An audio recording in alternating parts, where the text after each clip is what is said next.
892 AD, open North Atlantic, 4 days west of the Faroe Islands.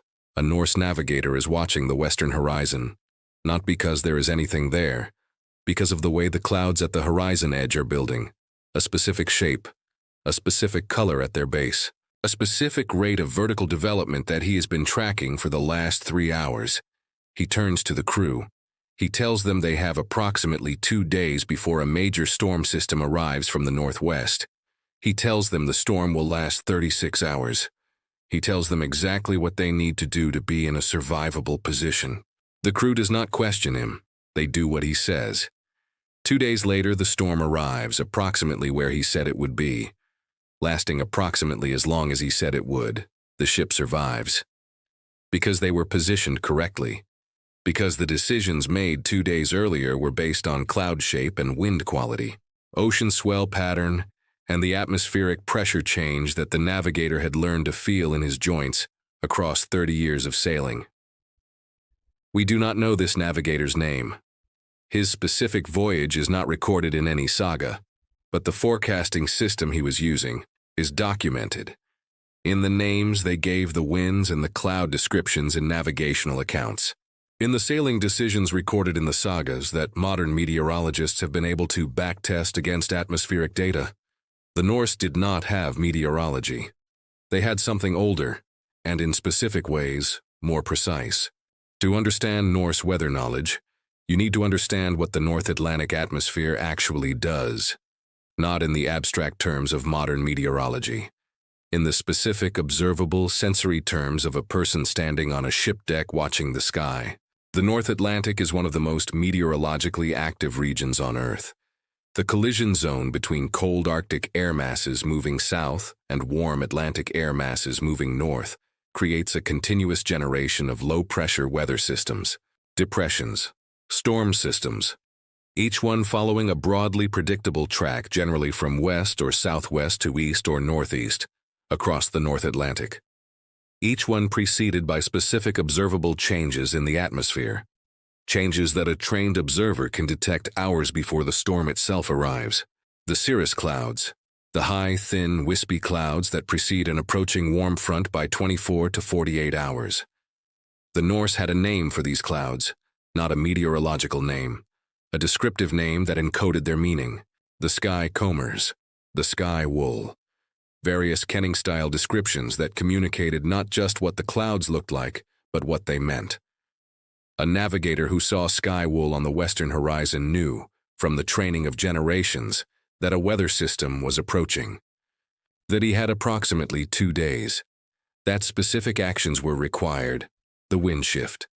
As a low-pressure system approaches, the wind direction shifts in a predictable pattern. From the southwest, warm, moist, relatively gentle, then backing to the south. Then, as the cold front passes, shifting sharply to the northwest. Cold, often violent. The passage of the front marked by a specific change in wind quality that any experienced sailor recognizes. The Norse had names for each stage. Qualitative names that encoded the atmospheric meaning. Names that told you not just where the wind was coming from, but what it meant. The ocean swell. Storm systems generate swell that travels ahead of the actual storm. A long, regular, low-frequency swell arriving from a direction where there is currently no visible weather indicates an approaching storm. The Norse navigators read this, not with instruments, with their bodies. The specific frequency and height of the swell, felt through the ship, communicated storm approach to the people on board. A skilled navigator could read the swell the way a skilled musician reads a score, not consciously, automatically, after enough years of paying attention. In 1987, a Norwegian meteorologist named Gisli Sigurdsson published a paper. He had been studying the weather descriptions in the Icelandic sagas, not as literature, as meteorological data. He took specific saga accounts that included enough atmospheric detail to reconstruct the weather conditions described: wind direction, cloud type, swell pattern, visibility, and compared them against the modern meteorological climatology of the specific locations and seasons the sagas described. He was asking a simple question. Were the saga weather descriptions accurate? Did the atmospheric conditions the sagas recorded match what modern meteorology would predict for those locations and seasons? The results were striking. In the majority of cases where the saga account included sufficient meteorological detail, the atmospheric conditions described were consistent with what modern meteorological data would predict. Not approximately consistent, specifically consistent. The saga accounts of North Atlantic weather were, as meteorological records, accurate. Not because the saga writers were meteorologists, because the Norse navigators were paying attention to the same atmospheric phenomena, and recording their observations in language specific enough that a modern meteorologist could recognize what they were describing. This was not folk wisdom in the dismissive sense. This was systematic observation, accumulated across generations, encoded in the specific vocabulary of Norse navigational tradition, a vocabulary that carried meteorological data in the way that skaldic verse carried historical data, in a form that preserved information with enough fidelity to be useful across multiple generations of practitioners. The wind names. The Norse had more words for different types of wind than any other medieval culture, not just direction words, quality words, words that distinguished between winds from the same direction that had different atmospheric meanings. The specific Old Norse wind vocabulary encoded information about temperature, humidity, strength, persistence, and atmospheric association. A Norse navigator hearing another sailor describe the wind knew not just the direction, but approximately how long it had been blowing. He knew whether it was associated with clearing or deteriorating weather, whether it carried rain or stayed dry, whether it was a local wind or a synoptic scale wind connected to a large weather system. This information was encoded in the vocabulary. You learn what the words mean by learning what the conditions associated with them are, over years, by being on the water, until the word and the condition and the prediction are inseparable in your mind. The cloud reading system was documented in sagas and proverbs. These proverbs are not poetic, they are operational. Red sky at morning appears in Norse tradition with specific operational implications. It indicates specific atmospheric conditions that are associated with deteriorating weather arriving from the west within approximately 12 hours. The Norse did not understand the atmospheric physics. They understood the correlation. The proverb was the decision tree, the body as instrument. The most sophisticated element of the Norse weather system was the use of the navigator's own body as a sensing instrument.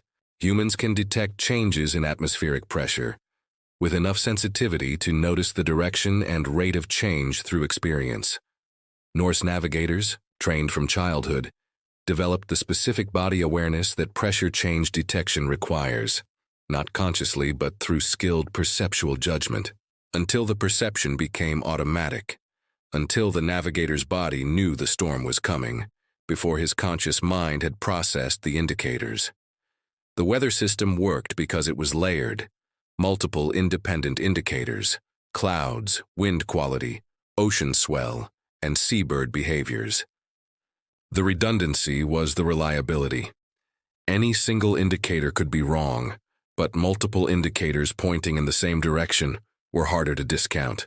Here is what the Norse weather system could not prevent: the storm that did not follow the pattern. The North Atlantic atmosphere is broadly predictable at the synoptic scale. Warm fronts, cold fronts, low-pressure systems tracking broadly from west to east. It is not uniformly predictable at the local scale.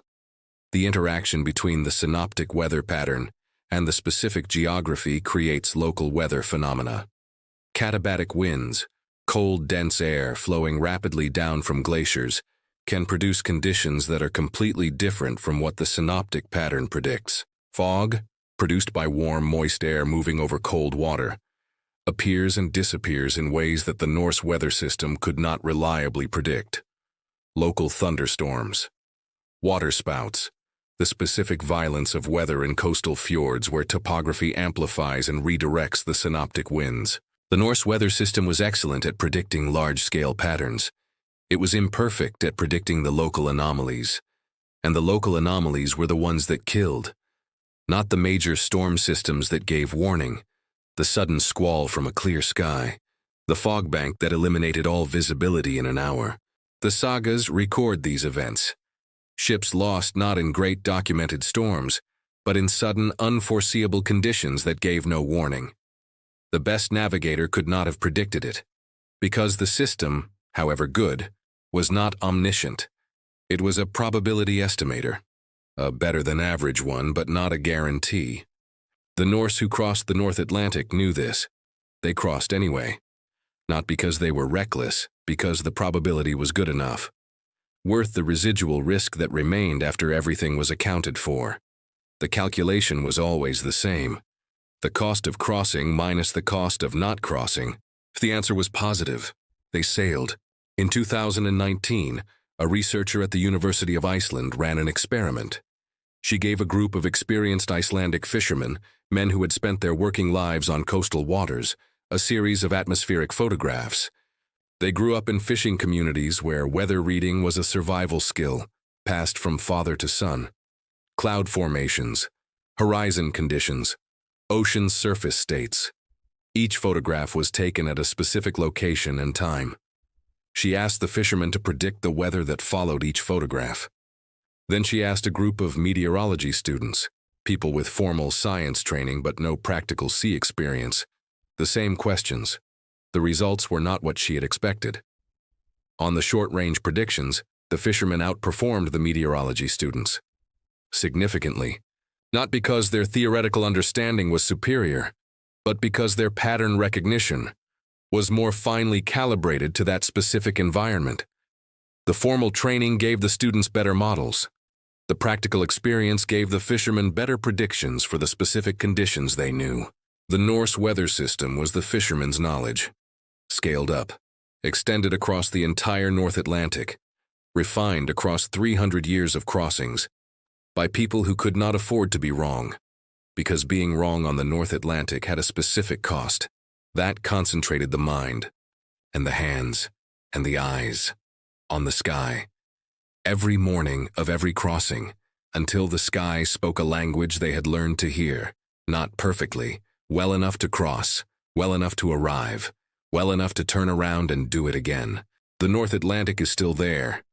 The same weather systems tracking the same paths, the same cirrus clouds appearing ahead of the same fronts, the same swell building from the northwest before the storm arrives, the same atmospheric phenomena that Norse navigators learned to read. Still there, still legible, to anyone who pays enough attention for long enough. The navigators who read it are gone. The sky they read is not.